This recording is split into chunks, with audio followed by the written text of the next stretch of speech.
কেমন আছো সব? আশা করি ভালো আছো। তো আজকে চলে এসেছি একটা নতুন ভিডিও নিয়ে। আজকে ভিডিওতে হবে, এতদিন ধরে আমি স্ট্রেংথ ট্রেনিং করছিলাম। তো আমার হাইট অনুযায়ী বডি ওয়েট আমার হওয়া দরকার 69 থেকে 73।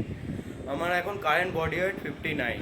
তো আমি সে বাল্কিং করব, এবার করবো মানে বডি বিল্ডিং ওয়ার্কআউটে। তো আজকে আছে পুশ ডে, চলো দেখা যাক জিমে কতটা পুশ করতে পারি। আজকে শরীর ভালো ছিল না, তারপরও জিম গেলাম।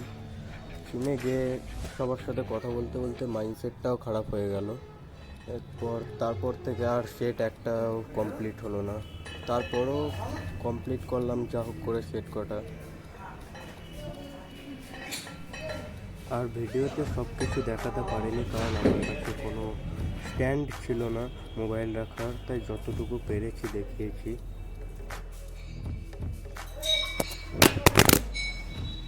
গেল।